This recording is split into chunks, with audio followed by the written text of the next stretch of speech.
Et salut tout le monde! Voici une petite vidéo pour vous montrer comment installer OpenSUSE Linux. Donc si vous avez besoin d'aide pour installer OpenSUSE Linux, j'espère que cette vidéo va pouvoir vous aider. Donc sans plus tarder, avant de l'installer, il faut bien sûr le télécharger. Et ceci se passe sur le site internet www.opensuse.org. Donc une fois sur le site internet, on a deux versions qui est proposée. La version Tumbleweed ou Leap.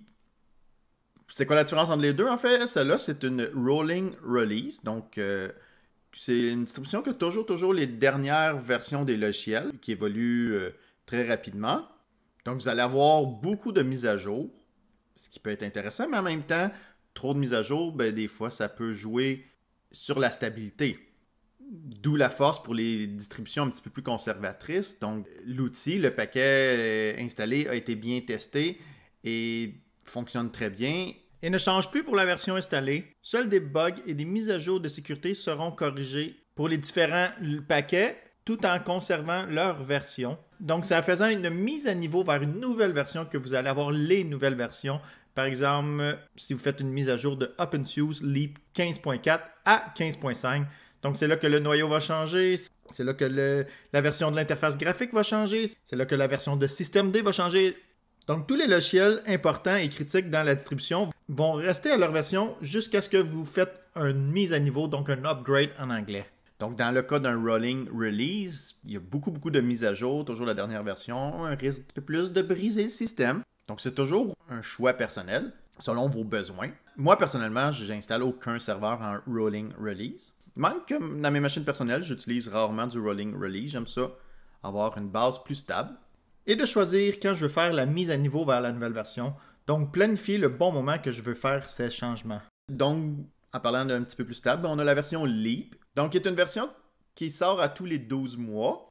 Puis qui va peu évoluer. En fait, il va y avoir les mises à jour de sécurité, les bugs majeurs, mais le reste, toute la base va rester à la même version. Donc, beaucoup plus stable que la version Tumbleweed. Bon, on va aller sur la page de wiki de Roadmap, donc qui explique un petit peu, qui dit ce que j'ai dit tantôt. Donc, il y a une version mineure qui sort à tous les 12 mois, qui est alignée avec les SUSE Linux Enterprise Service Pack. Donc, en fait, la distribution OpenSUSE Linux est un petit peu la version open source de SUSE Linux Enterprise. Donc, il y a une version majeure qui sort environ à tous les 36-48 mois. Donc, ceci est représenté par le premier chiffre ici de la version. Donc, la version majeure présentement de SUSE Linux, c'est la version 15. Donc, OpenSUSE est en version 15 aussi. Mais là, pour les versions mineures, c'est indiqué par le deuxième chiffre. Donc, présentement, nous, la dernière version, c'est 15.5. Et la wiki explique que la version 15.6 est confirmée et sortira dans la prochaine année. Donc, pour plus de détails, je vous invite à aller voir cette page-là de Roadmap qui explique un petit peu leur stratégie de version. Ensuite, on a une autre page ici que dans leur wiki, le Lifetime, qui explique jusqu'à quand les versions sont supportées. Et la petite section qui nous intéresse, ça va être ici pour la version Leap. Donc, on a la dernière version, 15.5, qui est supportée jusqu'en décembre 2024. Et l'avant-dernière version, qui est la 15.4, qui va être supportée jusqu'à novembre 2023. Puis, bien sûr, ici, il nous rappelle que pour la version Tumbleweed, que je vous ai parlé tantôt, la lifetime, la durée est pour toujours. Donc, il y a toujours la dernière version des paquets. Donc, il n'y a pas d'histoire de version, etc. Mais au détriment d'un petit peu de la stabilité. Donc, ceci est dit pour les versions. C'était juste pour information, si ça vous intéresse. Donc, pour le tutoriel, je vais installer la version Leap. Mais l'outil d'installation est très similaire pour la version Tumbleweed. Donc, pour l'installer, il y a le bouton ici, Install Leap. Et je vais faire Download. Et voici les versions qu'on peut installer. Donc, c'est selon l'architecture de votre système. On a pour les versions 64 bits ici. On a pour les versions ARM 64 bits ici. Pour les PowerPC. Puis les IBM Z System. Donc, pour la grande majorité, c'est du Intel puis du AMD 64 bits. Donc, si vous avez un PC, c'est cette version-là qu'il faut prendre. Et c'est cette version-là que je vais choisir. Mais là, pour cette architecture-là, on a deux types d'ISO qu'on peut télécharger, le offline ou le network image. Le offline, il contient tous les paquets dans le CD, donc vous pouvez installer OpenSUSE sans avoir de connexion Internet, tout est dedans. Le network image, ben, on voit que le fichier ISO est beaucoup plus petit. Par contre, lors de l'installation, il va devoir avoir un accès Internet pour être capable d'aller chercher les paquets qui ne sont pas inclus dans le média d'installation. Donc, choisissez selon vos besoins. Si le fichier ISO va être utilisé pour installer beaucoup de machines, de serveurs, peut-être que la version offline est mieux pour vous. Comme ça, vous allez avoir moins de téléchargements à faire pendant l'installation. Et ensuite, vous n'avez qu'à faire les mises à jour pour avoir les dernières versions. Dans mon cas, pour mon tutoriel, je vais l'installer juste une fois. Donc, je vais choisir la version Network, donc un plus petit ISO, mais un petit peu plus long lors de l'installation. Pour télécharger, il y a le bouton Download, mais il y a aussi d'autres options si vous voulez utiliser BitTorrent, par exemple. Si vous voulez avoir le checksum du fichier aussi, qui est très utile pour vérifier que vous avez téléchargé un fichier ISO valide. Donc, de vérifier l'intégrité du fichier .iso. Si vous voulez plus d'informations sur ce sujet, je vous invite à aller voir la vidéo que j'ai faite à ce propos. Donc, bon, dans mon cas, je vais télécharger la version BitTorrent, parce que j'ai un client BitTorrent. Donc, télécharger par BitTorrent, ça a l'avantage de alléger la charge des serveurs officiels puis des miroirs qui rendent le fichier ISO disponible. Mais si vous voulez faire bien simple, juste faire le bouton Download puis ça va télécharger bien normalement.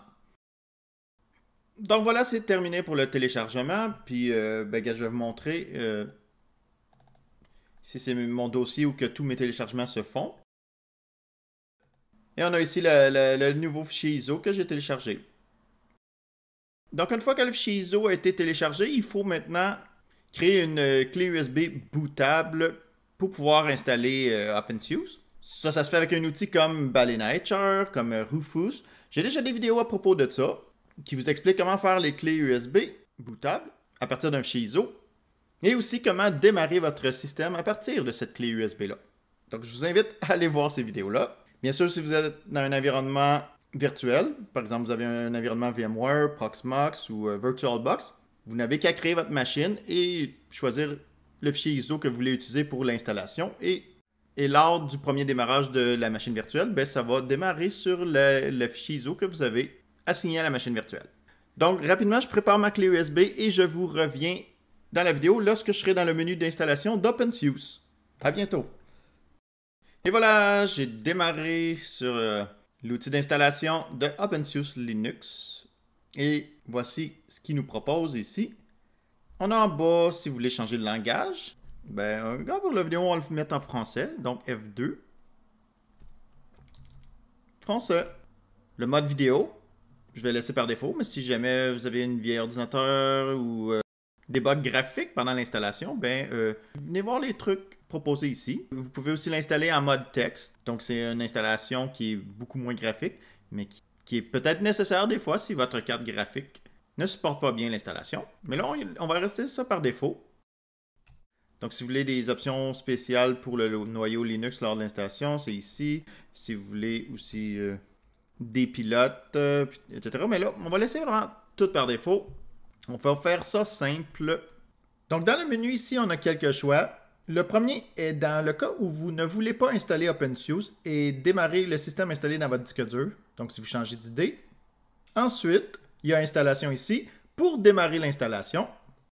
Il y a aussi l'option mise à niveau, si vous voulez mettre à niveau une vieille version d'OpenSUSE vers la nouvelle. Puis dans plus, on a système de secours. Si jamais vous avez un système actuel qui ne démarre plus, avec le système de secours, peut-être que vous allez pouvoir le remettre en fonction.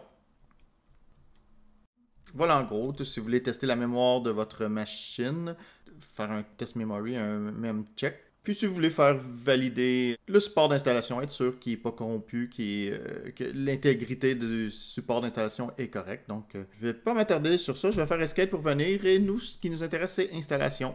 Donc ça charge pour préparer l'installation de OpenSUSE Linux. Donc on a quelques écritures qui défilent à l'écran. Si vous débutez en Linux, n'ayez pas peur, il n'y a rien trop à... Vous n'êtes pas obligé de lire et de les comprendre. C'est juste indicatif. Donc laissez défiler et vous allez pouvoir dormir quand même sur vos deux oreilles ce soir. Donc voilà, l'outil graphique est démarré. Et il continue à travailler, donc il fait automatiquement les premières étapes, dont configuration automatiquement du réseau. Donc il s'est trouvé une adresse IP dans mon réseau par le serveur DHCP. Donc là, vu que j'ai pris la version network du fichier ISO, ça prend une connexion Internet pour pouvoir installer OpenSUSE. Et là, il est en train de trouver les miroirs, les serveurs qui contiennent les dépôts de OpenSUSE, qui vont me permettre d'installer OpenSUSE par Internet. Donc, ça se fait vraiment automatiquement pour ces étapes-là. J'ai encore pour le moment rien cliqué. Donc, je vais le laisser terminer. Donc voilà, c'est là que je dois intervenir. Donc à gauche, on a l'option de choisir le langage qu'on veut notre système.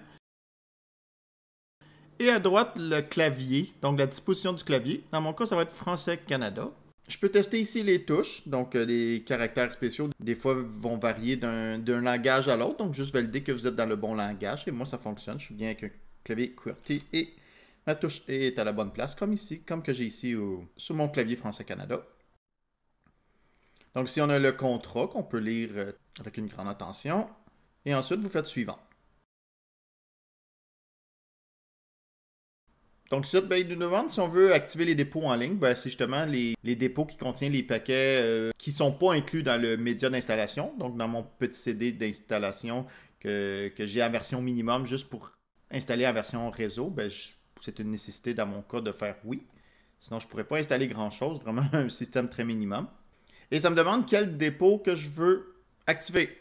Je vous conseille d'utiliser ceux par défaut, qui contient tout ce qui est nécessaire pour OpenSUSE. Et plus tard, si besoin vient, vous avez besoin des sources, vous pourrez le cocher, etc. Mais on est ici comme les mises à jour non testées, si jamais c'est vraiment quelque chose que vous avez besoin, mais c'est quand même pas recommandé pour un environnement en production. Donc, tout par défaut est bien correct.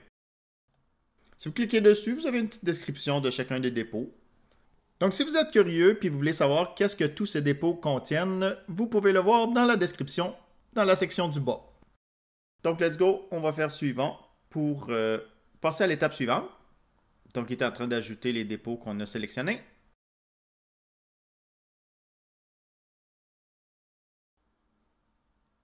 Et ensuite, le rôle du système. À quoi votre système va servir? Donc, est-ce que c'est une station de travail, donc bureau, ou est-ce que c'est un serveur? Donc, un serveur n'aura pas d'interface graphique, ça va juste en ligne de commande, mais va être plus léger à démarrer, plus sécure parce qu'il y a moins de paquets d'installer. Donc, plus que de paquets d'installer, plus qu'il y a un risque d'avoir des bugs ou des failles de sécurité. Donc, la version serveur a très souvent juste le minimum de qu'est-ce qu'on a de besoin. Si vous choisissez le bureau, vous devez aussi choisir votre interface graphique que vous voulez. Est-ce que vous voulez avec KDE, avec GNOME, XFCE, qui est un petit peu plus léger. Bon, pour l'environnement graphique, c'est très personnel. Ça dépend vraiment selon les goûts. Moi, personnellement, mon préféré, c'est KDE. Mais certaines personnes préfèrent GNOME. Puis d'autres préfèrent XFCE. Et il y en existe plein d'autres, Cinnamon, etc. Mais pour OpenSUSE, c'est seulement ces trois-là qui sont proposés. Donc, je vais utiliser la version serveur. Pour l'installation, ça va être exactement le même principe que vous choisissez d'une version à l'autre. C'est juste au niveau, une fois que le système va démarrer. Si vous avez une interface graphique, vous allez pouvoir aller sur Internet. Avec un navigateur Internet, vous allez avoir un outil graphique qui va vous dire qu'il y a des mises à jour à faire. Vous allez pouvoir configurer votre système avec des outils graphiques, alors que serveur, ça se fait tout en ligne de commande. Donc là, on est à l'étape de partitionnement, donc comment on veut partitionner notre disque. Par défaut, il nous propose une config et il décrit chaque étape qu'il va faire. Donc moi, c'est une nouvelle machine virtuelle, dans mon cas, donc il n'y a rien installé. Il n'y a donc aucun risque d'écraser un système actuel ou de perdre des données importantes. Si dans votre cas, vous avez déjà quelque chose d'installé, d'un, faites un backup avant d'installer le nouveau système, qui est dans ce cas-ci OpenSUSE, et revisez les étapes ici qu'il propose, s'il fait ça correctement. Puis sinon, on peut manuellement changer les trucs. Ça fait. Donc, juste pour votre information, je vais vous indiquer ligne par ligne ce qu'il va faire. Donc, présentement, le disque dur, il est vide. Donc, il crée une table de partition en mode GPT. Encore une fois, j'ai une vidéo qui explique c'est quoi une partition GPT ou une partition MBR. Une table de partition, en fait. Il crée une première partition, qui est nommée la SDA1 dans mon cas, de 8 MB, qui sert au démarrage BIOS. Donc, les trucs nécessaires pour démarrer mon système. Donc, la deuxième partition, c'est une partition de 125 GB qu'il veut faire et qui va servir pour le slash. En Linux, le slash, c'est la partition système. Donc, c'est là que OpenSUSE va être installé. Et par défaut, OpenSUSE, son système de fichiers, c'est BTRFS. Donc c'est très technique.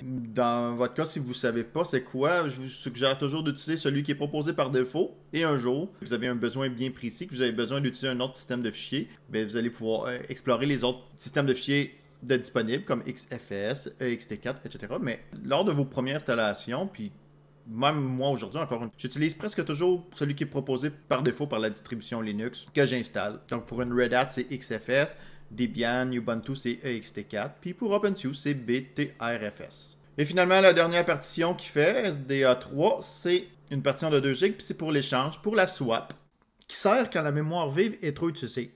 Donc, qui va placer les trucs moins utilisés dans la mémoire swap pour libérer un peu de mémoire. Mais là, c'est une description très rapide que je vous fais là. Puis, il ne faut pas considérer de la swap comme de la mémoire vive, parce que la mémoire du disque dur est beaucoup, beaucoup plus lent. Puis, un système qui swap beaucoup va être un système très, très lent, puis des fois, qui va même ne plus répondre. Donc, tout ce qui est écrit ici, si ça vous convient, faites suivant. Comme je disais tantôt, si vous avez déjà un autre système d'installer, par exemple Windows, puis que vous voulez le conserver, bien, vérifiez qu'il ne va pas l'effacer ici, puis qu'il va être conservé. Donc, bien sûr, selon le type de votre disque dur, les termes vont différer. Au lieu d'être SDA, ça peut être d'autres trucs qui vont être écrits.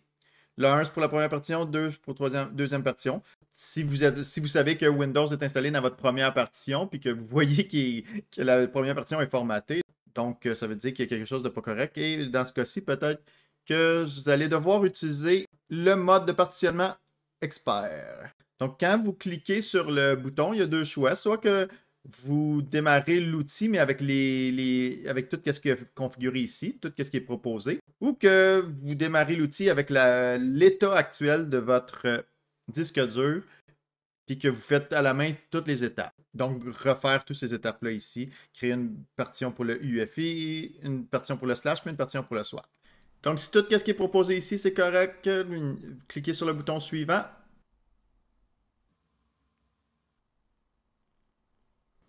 L'étape suivante, c'est de choisir son fuseau horaire.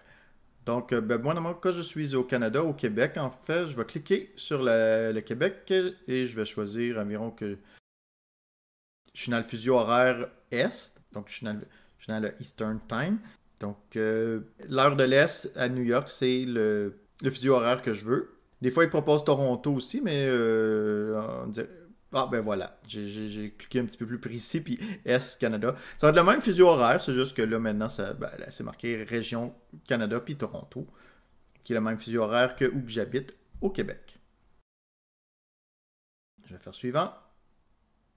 Et là, il faut créer un premier utilisateur à notre système. Donc, moi, je vais l'appeler User1. Appelez-les comme vous voulez. Et inscrivez un mot de passe que vous voulez. Si vous avez une machine à production, mettez un mot de passe sécuritaire. Ne faites surtout pas qu'est-ce que je suis en train de faire là, avec un petit mot de passe. Si cette case-là est cochée, bien, vous allez pouvoir utiliser sudo avec cet utilisateur-là. Donc, quand vous voulez exécuter une commande avec les droits d'administrateur, vous faites sudo devant la commande et ça va l'exécuter avec les droits d'administrateur. C'est parfait pour moi, je vais faire suivant. Il m'avertit que le mot de passe est beaucoup, beaucoup trop court. Est-ce que je veux vraiment utiliser ce mot de passe? Bon, moi, c'est une petite machine en lab que je fais quelques vidéos, puis après que je détruis, puis je ne veux pas me casser la tête avec le mot de passe. Donc, je vais le laisser minimum de même. Mais pour une machine plus importante, mettez quelque chose de beaucoup plus sécuritaire. Donc, avant d'installer OpenSUSE, il vous fait une petite récapitulation de tout ce qu'il va faire, de chaque étape. Donc, c'est le moment de réviser si tout est correct. Je sais que c'est quand même des termes techniques. Si le service SSH sera activé, donc ensuite on va pouvoir se connecter à un SSH. Si jamais vous ne voulez pas, vous voulez le désactiver, vous avez juste à faire désactiver ici. Ou si vous voulez qu'il soit activé, mais que vous voulez qu'il soit bloqué, vous pouvez cliquer sur bloquer. Je vais laisser vraiment par défaut. Puis moi, sur mes serveurs, j'utilise tout le temps SSH. Donc, je veux que le service soit activé et bien sûr que le port SSH soit activé aussi. Pour la configuration réseau, ben ça montre vos interfaces réseau ici. Moi, c'est configuré par un serveur DHCP. Donc, j'ai reçu, en autres mots, j'ai reçu l'adresse IP par un serveur DHCP. C'est parfait pour mon environnement. Si jamais vous voulez aller configurer manuellement, juste cliquez sur configuration réseau. Ça va vous ramener à l'étape de configuration réseau et vous allez pouvoir ajuster selon vos besoins. Les logiciels, moi, j'avais choisi serveur et minimum sans interface graphique. On le voit ici. Donc, c'est Grub 2 qui va être installé. Si tout est beau, vous faites installer. Donc ça, c'est juste pour nous confirmer que là, tous nos changements vont être écrits sur le disque dur. Avant cette étape-là, même si tantôt on a configuré le partitionnement du disque dur, les changements n'ont pas encore été écrits sur le disque dur. Donc, rien n'a été effacé si vous avez déjà quelque chose dans votre disque dur. Mais là, à cette étape-là, si je fais installer, oui, là, il y a des changements qui vont se faire. Donc, double vérifier. Est-ce que vous avez fait un backup? Est-ce que vous êtes certain de toutes les étapes qu'il va faire, qu'il ne va rien écraser ou effacer des trucs que vous voulez garder? Donc, c'est cette étape-là qui est l'étape cruciale où les changements vont être écrits. Et là, je vais faire installer. Et il est trop tard, je ne peux pas revenir en arrière. L'installation a commencé. Même si je fais abandonner, il y a déjà un très bon risque que le disque dur soit déjà formaté, repartitionné selon ce que j'ai configuré tantôt. Donc, l'installation va se faire, ça va prendre quelques minutes à plusieurs minutes, dépendamment de la vitesse de vos disques durs. Dépendamment aussi de la source d'installation. Si ça installe à partir d'Internet, ben, ça nécessite de télécharger tous les paquets nécessaires. Donc, ça va dépendre aussi de votre connexion Internet. Donc, c'est difficile de dire combien de temps ça va prendre à installer. Donc, je laisse l'installation se faire, puis je vous reviens une fois que ça va être installé. OK, l'installation est terminée. Le système va redémarrer tout seul.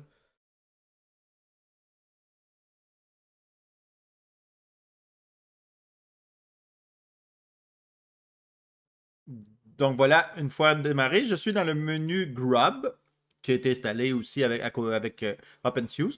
Grub, ça permet de choisir le système qu'on veut démarrer. Dans mon cas, ben, j'en ai juste un, j'ai OpenSUSE. Mais si dans mon système, j'avais Windows d'installer, ainsi que Red Hat Linux, et là que j'installe OpenSUSE, ben, mon menu Grub va offrir dans ce menu-là les systèmes que je viens de mentionner, et je pourrais choisir celui que je veux démarrer. Dans le cas aussi d'OpenSUSE, un truc qui est intéressant, c'est que de base, il vient avec un système de snapshot. Donc, si un jour vous avez un problème et que le système ne démarre pas, ben, et vous voyez ici dans le menu, il y a une entrée qui s'appelle Start Bootloader from a Read-Only Snapshot. Donc, il est possible de démarrer en lecture seule à un snapshot qui a pris. Donc, un état antérieur de votre système. Donc ça peut être très utile d'avoir accès à vos données. Si jamais votre système ne démarre plus, ben, au moins vous avez une façon d'aller les chercher et les copier ailleurs. Donc c'est une option très sympa qui est offerte par défaut par OpenSUSE. Donc je vais choisir l'entrée par défaut qui est celle d'en haut, OpenSUSE Leap 15.5 qui va démarrer le système OpenSUSE.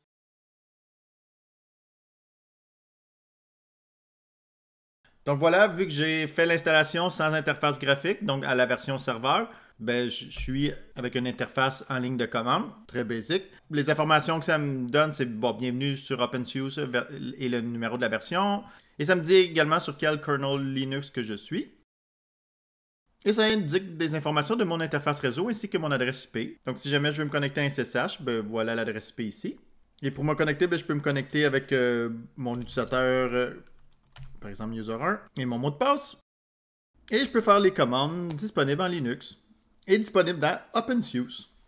Je peux donc administrer ce serveur Linux en installant et configurant les services que je veux. N'hésitez pas à regarder la liste de lecture sur OpenSUSE que j'ai faite. Peut-être qu'une de mes vidéos pourrait vous aider dans votre aventure dans le monde de OpenSUSE Linux.